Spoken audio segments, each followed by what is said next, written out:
Hello, my dear all subscriber and all the new channel visitors. Welcome back to Civil Structure Tech Guruji YouTube channel. आज हम video में बताने वाले हैं कि जो रीबैलेंसिंग फिटसी और सेंसेक्स इंडिया सेंसेक्स में जो 19 तारीख से मंडे से जो हो गई है उसका HDFC बैंक पर क्या असर पड़ने वाले हैं और बाकी शेयरों पर क्या इसका असर है, इस सभी वीडियो में चर्चा करेंगे। तो यदि आप चैनल में नए हैं तो अपने लाइक एंड सब्सक्राइब बटन जरूर डाल दें। कोई कमेंट है तो आप ज़रूर उसमें लिख दें ताकि आने वाला सभी वीडियो जब भी मैं पब्लिश करूं आपको समय पे मिलते रहे। आई एम इंजीनियर हरी। तो इस वीडियो में सबसे पहले मैं HDFC बैंक का जो है कुछ चर्चा करने के बाद में मैं HDFC बैंक के डिटेल एनालिसिस में जाऊँगा और उसका सपोर्टिंग एक्शंस क्या है और रेजिस्टेंस क्या हो गई सब कुछ बताऊँगा। तो इसके पहले जब रीबैलेंसिंग जो अभी 15 तारीख को अनाउंस हुई थी और मंडे से इसने इफेक्ट कर दिया, तो इस पर जो स्टॉक एक्सचेंज की जो सेंसेक्स में वेटेज पे क्या फ़र्क पड़ी और फिटसी में जो इसके क्या फ़र्क हुई, कुछ इसमें टेक्निकल टर्म्स होते हैं, उसको जाने बिना आपको वीडियो समझने में थोड़ी सी मुश्किल होगी। तो मैं चाहता हूं कि थोड़ी सी जो मैं टेक्निकल टर्म मैं बता रहा हूं उसको अगर समझ ले तो वीडियो को फिर आगे देखें तो ज़्यादा आपको चीज़ें इंटरेस्टिंग लगेगी। मैं बता दूं जो कि FTSE है, ये 100 जो सबसे टॉप मार्केट कैपिटलाइजेशन है जो ब्लू चिप में आते हैं, तो उनकी मार्केट कैपिटलाइजेशन के बेस्ट पर वो 100 शेयर है जो कि लंदन स्टॉक एक्सचेंज में ये ट्रेडिंग होती है। और जैसे BSE में आपका 30 शेयर है और NSE में जो निफ्टी है उसमें 50 शेयर है। और भी तरह तरह के मिड कैप स्टॉक्स है और भी कई बैंकिंग का है, IT का है, कई सेक्टर के भी इंडेक्स बने हुए हैं।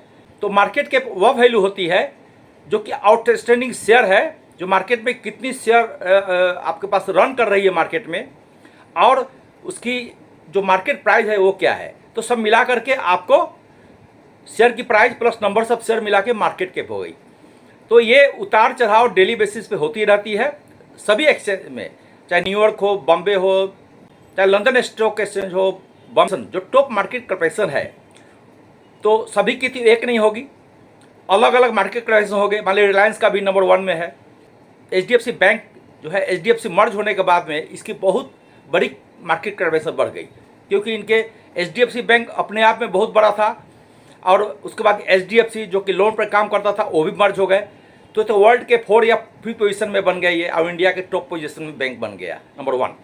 तो इस तरह से रिलायंस के नंबर 1 है। रिलायंस में भी डीमर्जर हुए जो जियो फाइनेंस को अलग कर दिया, तो उनके शेयर भी अप डाउन हुए, उनके भी मार्केट कैपिटलाइजेशन बहुत अंतर पड़ी। तो जैसे जिसकी ज़्यादा मार्केट कैपिटलाइजेशन होगी नंबर 1 में होगी, वैसे वो शॉर्टलिस्ट करते हैं और कई बार वो निकाल भी देते हैं यदि उनकी जो गाइडलाइन सही नहीं मिला या कोई दूसरा स्टॉक्स आ गया जो बढ़िया परफॉर्म कर रहा है या कुछ टाइम बार भी है, अपनी उनकी एक कमिटी बैठती है, उसके हिसाब से अपना करके वो चेंज थोड़ा बहुत करते रहते हैं। तो ये हो गई आपकी मार्केट कैपिटलाइजेशन के बारे में। दूसरा है रीबैलेंसिंग। रीबैलेंसिंग वही हुआ कि मान लिया कि हर एक 3 महीने पर 6 महीना पर जो शेयर की मार्केट कैपिटलाइजेशन है उसके अकॉर्डिंगली अपना वो रीबैलेंसिंग करते रहते हैं। दूसरा मैं आपको बता दूं वेटेज जैसे कि हो गया कि जैसे रिलायंस की जब से सबसे ज़्यादा शेयर है, तो मान लीजिए जैसे कि अब मैं आगे बता रहा हूँ कि जो रीबैलेंसिंग हुए है ये 15 सितंबर को घोषणा हुई थी, रीबैलेंसिंग ड्यू थी और ये जो लास्ट मंडे के दिन 19 सितंबर को इसको रीबैलेंसिंग कर दिया गया है कि फिटसी में 4,500 करोड़ की निवेश होने की चांसेस है, सेंसेक्स में 832 करोड़ निवेश होने की चांसेस है। HDFC बैंक की बात करूँ तो इसमें $650 मिलियन इसमें निवेश होने की गुंजाइश है। ये कैसे गुंजाइश बन रही मैं बता रहा हूँ, क्योंकि जब वेटेज में फेरबदल होती है तो जैसे मालूम है आपको HDFC का बैंक का तो बहुत बड़ा मार्केट कैपिटलाइजेशन बन गया, तो हम थोड़ी इसके बाद में डिसाइड करेंगे, देखेंगे किसका क्या मार्केट कैपिटलाइजेशन है। तब HDFC बैंक का जो वेटेज जब बढ़ा उसके कारण उनके इंडेक्स में परसेंटेज भी बढ़े वेटेज में। तो इस कारण क्या होगी कि जो हमारे पैसिव फंड्स है, जो इंडेक्स बेस्ड बहुत सारे फंड है, फॉरेन में फंड बहुत सारा चल रहा है, प्लस इंडिया में बहुत सारे करोड़ रुपए के फंड चल रहे हैं म्यूचुअल फंड्स, ये क्या करेंगे, जैसे बहुत सारे आप देखे होंगे म्यूचुअल फंड में 7%, किसी का 10% निवेश बैंक में है एचडीएफसी में। तो ये पहले की है। अब जो है उनका वेटेज बढ़ गया, तो उनको भी अपनी बैंकिंग सेक्टर में हो, आईटी सेक्टर में है, जो मेन ब्लू चिप कंपनी है, वो अपने इंडेक्स के हिसाब से अपने फंड को एडजस्ट करते हैं। लास्ट अगर 5 डे का एनालिसिस करें, जो मैं आगे बताऊंगा, तो उसमें नट से मैं बता दूं कि सभी शेयर जो है, बहुत सारे शेयर 5%, 6% के नीचे गिरे हैं, माइनस में हुए हैं। बट एचडीएफसी, एसबीआई और आईसीआईसीआई बैंक ऐसी शेयर है जो मात्र 0.032% ये माइनस हुई है। अब कहाँ 4% कैपिटलाइजेशन माइनस और 0.32% ये एसबीआई, आईसीआईसीआई और एचडीएफसी बैंक का। तो इसका यह अर्थ है कि एक बहुत अच्छा सपोर्ट पे ये एचडीएफसी बैंक आ गया है, और आगे फर्दर भविष्य में खरीदारी होती है तो इसके ब्रेकआउट आने की चांसेस है, जो कि आगे जाके 1800-1900 तक हो सकती है। तो वीडियो में बने रहे, हम और कुछ बताने वाले हैं। FTSE index changes effective from September 18, जो मंडे से चालू हो गई। जो एफटीएसई फिडसी का शेयर है, लंदन स्टॉक एक्सचेंज में ट्रेडेड है, और संजोग की बात है कि Bombay stock exchange, NSC stock exchange दोनों ने मिल करके ये 18 सितंबर को ही फिडसी के साथ ही अपने रीबैलेंसिंग किया है अपने मार्केट कैपिटलाइजेशन में, वेटेज में। तो ये सारे चीज़ें जो है, ये इन्वेस्टर को पहले से ही एक आइडिया था कि जब मार्केट कैपिटलाइजेशन, शेयर मार्केट जब बहुत ज़्यादा बढ़ गए, और प्लस कई मर्जर डिमर्जर के कारण, जैसे आपके एसबीआई में हुई डिमर्जर हुई जियो को, और एचडीएफसी और एचडीएफसी बैंक भी मर्ज हुई, तो इससे इनके मार्केट कैपिटलाइजेशन में काफ़ी इधर उधर हुए। तो उसके कारण ये तो जो रीबैलेंसिंग है वो एक्सपेक्टेड था। अब देखिए, इस रीबैलेंसिंग के कारण जो मार्केट कैप है वो है आपके, जो बीएसई की मार्केट कैप है, आप यहाँ देखें तो 3,23,01,15 करोड़ की मार्केट कैप है। ये आपको 19 सितंबर की है। इसमें आपका रिलायंस जो है नंबर 1 में आ रही है, नंबर 2 में टाटा कंसल्टेंसी, नंबर 3 में एचडीएफसी बैंक, और चौथा में है आईसीआईसीआई बैंक, पाँचवा में है इन्फोसिस, छठा में है हिंदुस्तान यूनिलीवर, आईटीसी, उसके बाद SBI, Bharti Airtel, Bajaj finance, life insurance, LNT, Kotak Mahindra, एशियल tech, Maruti, Axis bank, Asian paint और टाइटन। ये सब आपको नई मार्केट कैप बनी है, जो कि 19 तारीख से इफेक्ट हुई है। अब बताइए, जिन मार्केट कैप एडजस्टमेंट होने के कारण, जो कि आपका जो म्यूचुअल फंड्स है या पैसिव फंड्स है, इवन फॉरेनर्स फंड्स, बहुत सारे फंड है, मॉरिशस में बहुत सारे फंड रन कर रहे हैं, जो कि इंडेक्स बेक्स आधारित फंड है। तो जब सेंसेक्स में जब एडजस्टमेंट हुई, तो वो खुद भी अपने जो फंड है वहाँ भी वो करेंगे। तो जब करेंगे तो नेचुरली पहले उनका वेटेज कम था, अब वेटेज बढ़ गया, तो बाइंग आएगी। अब बाइंग लौटेगी, वो भी अपने हिसाब से बाइंग करते हैं, धीरे धीरे बाइंग करेंगे। तो मुझे उम्मीद है कि जो आपका एचडीएफसी बैंक है, काफ़ी अच्छा बदलाव आया है आपके वेटेज में। तो इसमें लगभग जो अंदाज है आपका, इसमें एचडीएफसी में $650 मिलियन की इनफ्लो होने वाली है। और ये भी आगे बताते रहिए कि जो एचडीएफसी बैंक जो है फिडसी में, ये 3 फेज़ में इसको वेटेज बढ़ेगा। एक सितंबर में हो गया, अगला दिसंबर में ड्यू है, दूसरा मार्च 2000 ड्यू है। ये 3 फेज में अपना वेटेज को एडजस्ट करेंगे। तो ऐसे जो बताया जा रहा है कि फिडसी में आपका $750 मिलियन, यानी कि 4500 करोड़ की इनफ्लो आने की बिल्कुल इसकी उम्मीद है, जैसे बड़े बड़े एक्सपर्ट का कहना है।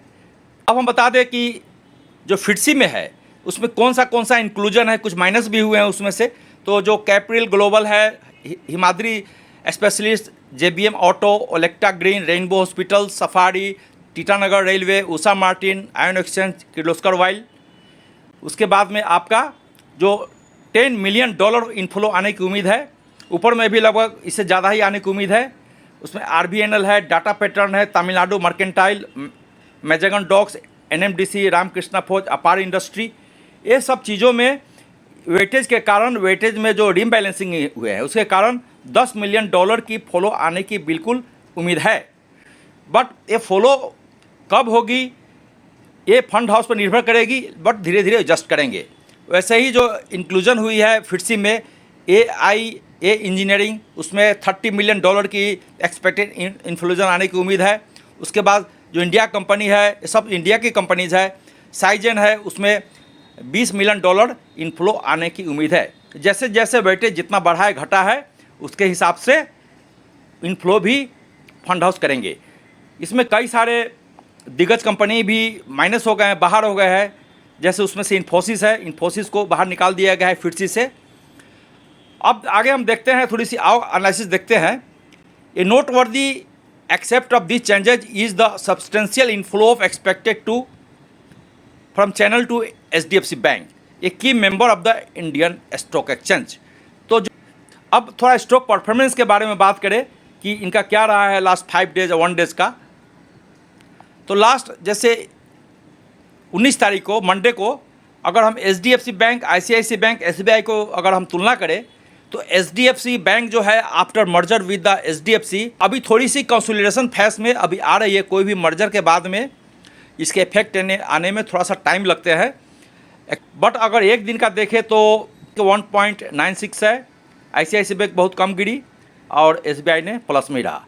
अगर हम आगे की देखते हैं 1 वीक अगर देखें हम, तो जैसे कि आप अलग अलग कलर में बताया गया है, इस कलर को आप देखें तो 1 वीक के हिसाब से देखेंगे तो जो HDFC बैंक है ये थोड़ी सी नीचे की तरफ ही आई है, जो कि माइनस 0.48% है कंपेयर टू SBI। ये SBI में किस लिए आ रही है, ये भी रीबैलेंसिंग के कारण ही हुई है। ये सारे बदलाव जो देख रहे हैं सब रीबैलेंसिंग के कारण। ICI जो है मजबूत बना हुआ है, बट HDFC बैंक चूँकि कंसोलिडेशन फेस में है तो ये जो है थोड़ी सी इसमें हल्का गिरावट आई है। बट दूसरे शेयर के अपेक्षा जहाँ 3%, 4%, 6% गिरी है, उसके अब एवज में देखेंगे तो HDFC बैंक में नेग्लिजिबल गिरावट आई है। अगर हम 6 महीने का तुलना करें HDFC, ICICI, SBI में, तो आप देखिए SBI जो है 14% रिटर्न दे करके, ICICI 18.4% रिटर्न दे करके सबसे हाई बना हुआ है। बट HDFC ने ओनली 3.59% रिटर्न दिया है। चूँकि पहले ही बता चुका हूँ कि मर्जर के बाद में अभी कंसोलिडेशन फेस में है, अभी उनका रेटिंग आना बाकी है बहुत सारे। बट जब इसमें जो वेटेज के कारण, इम्बैलेंसिंग कारण जब परचेज आएगी तो ये कहीं ब्रेकआउट जरूर लेने वाली है। इसीलिए इन्वेस्टर इसमें अगर होल्ड करके रखे या जब मार्केट नीचे आ रही है तो थोड़ी बाइंग करके चले तो आपको भविष्य में ये रिटर्न देने वाली शेयर है। अगर हम 1 ईयर की रिटर्न को देखें तीनों बैंक में, तो आपका इसमें आपका सबसे टॉप जो है ICICI बैंक ने दिया है 10.12%। उसके बाद में नंबर 2 में है HDFC बैंक और नंबर 3 में है SBI बैंक। ये मर्जर की पहले की, HDFC बैंक की मर्जर की पहले की रिटर्न है। बट मर्जर के बाद में इनका बहुत अच्छा रिटर्न नहीं रहा है, इसलिए इसके सपोर्ट और रेजिस्टेंस के बारे में डिस्कस करेंगे। तो वीडियो में आप बने रहें, शुरू से लाइक एंड सब्सक्राइब करते चले। कुछ कमेंट है तो ज़रूर डाल दें। अगर EMA और SMA की बात करें, जो कि एवरेज प्राइस होती है जैसे 20 डेज, 50 डेज, 100 डेज, 200 डेज, तो आपको EMA है आपका 1618 से लेकर के 1608 तक बन रही है। और अगर SMA शॉर्ट टर्म के हिसाब से ले, अगर जो कि डेली ट्रेडर वाले यूज़ करते हैं, तो इसका 20 डेज का है 1601 रुपया, 50 डेज का है 1629 रुपया, 100 का है 100 डेज का है 1636 रुपीज़ और 200 डेज का है 1630 रुपया। बट ये जो है 1629 रुपया जो चल रही है आपके पिछला क्लोजिंग में मंडे की 19 सितंबर की, तो ये आपका 200 डेज से अप ही जा रहा है। डिलीवरी वॉल्यूम की बात करें तो ये इसकी 1.89 करोड़ हुई यस्टरडे का मतलब मंडे जो आपको हुए थे ट्रेडिंग, उसमें जिसका अच्छा खासा वॉल्यूम जो है 41.47% इसकी डिलीवरी लोग लिया। और दूसरा अगर वीक के हिसाब से करें तो वीक में इसके बहुत अच्छा वॉल्यूम आई है 3.25 करोड़ की, और उसका डिलीवरी वॉल्यूम जो है आपका बढ़ा है। अगर एक हफ्ते के हिसाब से करें तो 58.89% इसकी डिलीवरी वॉल्यूम है। अगर वो एक महीना की बात करें मर्जर की बाद वाली, तो 2.3 करोड़ शेयर की खरीद बिक्री हुई है, वॉल्यूम बनी है। अब थोड़ी सी रेजिस्टेंस और सपोर्ट के बारे में हम चर्चा करें तो इसका पिवोट है 1636.72, इसके इर्द गिर्द घूमने की उम्मीद है। अगर दूसरा R1 की बात करें रेजिस्टेंस की, तो रेजिस्टेंस क्या होती है, जैसे शेयर आपका बढ़ते हुए जा रहा है और यहाँ पर रेजिस्टेंस लेकर के जब सेलिंग प्रेशर होगी, जो नीचे में खरीदे रहते हैं लोग इस सपोर्ट पे ऊपर में बेचते हैं, तो ऊपर में रेजिस्टेंस हो गई, राइट।